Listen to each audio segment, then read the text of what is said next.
We have an echo. Hopefully, it plays out. Oh, it's cleared out. Congratulations, Mikel, on the result tonight.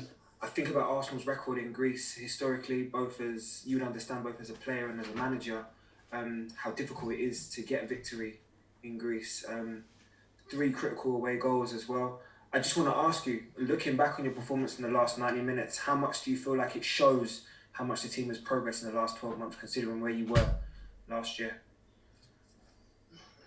Yes, I've been saying that for a while. I can see probably more things because internally as well, I know the process that had happened and how much it's happened since we were here a year ago. But I think the difference is really big today. We are really pleased with the results, with the goals that we scored, and the way we played in big moments in the game.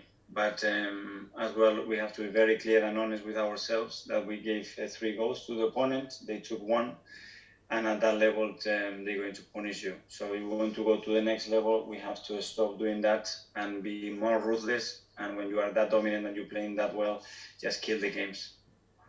You've been very confident in sort of your philosophy all year, in consistently wanting to play out from the back. When you see sort of moments that, let's say, give you a heart attack or a moment of scare, like tonight, does that change your confidence at all?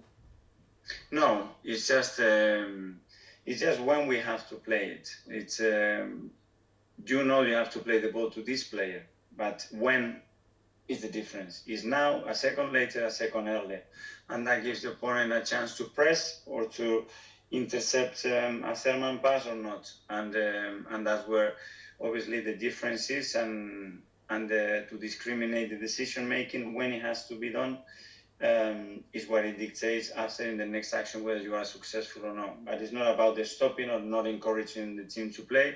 We have to do, but we have to understand when to do it, and that's crucial because if not, it creates insecurity. A game that is totally under control brings the team into a insecurity mode because you just give to the opponent how much we've done in the game, the chances that we missed, and it's unnecessary. But it's true as well that the reaction after that to score 2 goals, and probably we should have scored 1 more, it was great to see as well. I think my last one, because I know you've got a lot of media, my last one to you is, any of the players that you took off tonight, was it with one eye on Spurs, and was there any injury precautions in terms of the... No. It was all tactical decisions or things that we wanted to change in the game. Thank you very much, Mikel, and good luck again. Thanks to you. Thanks, JD. We'll go to Nick Callow from Haters, please. Evening, Mikel. As you say, great response to the goal and a great result, a lot of belief. But what would you say to people who say that Arsenal's biggest opponent at the moment is themselves? You're your own worst enemy sometimes. Yeah, they're not far off. The goals that we have conceded or the chances that we have conceded, they are coming from ourselves. That's really positive because the moment we stop it, obviously we're going to be very stronger. But the reality is that we have to stop it immediately because if not, the games are all the time there to draw points. But it's my responsibility. I make them play the way we want to play. It's just understanding the risk and rewards when they are, the both that we have to play, and as I said before, when. And we have to get better at that because if not, it creates tension, insecurity, and it creates belief in the opponent, and it's unnecessary. It must make every game a sort of tense affair for you on the sideline. Excuse me? Must make every match tense for you watching on from the sides. It does, but it's what it is. Sometimes when you have to go through a process like this, you have to be ready to take or to go through these situations, and I'm ready to do that. But again, all the time knowing really well where the risk and rewards are, and if the rewards is not bigger, we should not take the risk. Cheers. Thanks for your time. Cheers. Okay, thank you. Thanks, Nick. We'll go to George Cummings from the BBC. Thanks, Dan. Hello, Mikel. Mikel, that's an excellent result, isn't it? But you sound like you're not happy. Is that fair to say with the performance? No, because I want to be much more ruthless, and as a team, I don't want to give anything to any opponent. The opponents are good enough by themselves to create situations, to create problems, to change organization structure, the individual quality that they have in this competition. So I want to give 0 to the opponent, and whatever we do, we have to earn it so much. So I would like the opponent to do the same. So I am happy with the result, but I'm not satisfied how we control the games through 95 minutes, and that's something that we have to improve. And Thomas Partey, I know you said to TV it was tactical, but could you just explain the reason why?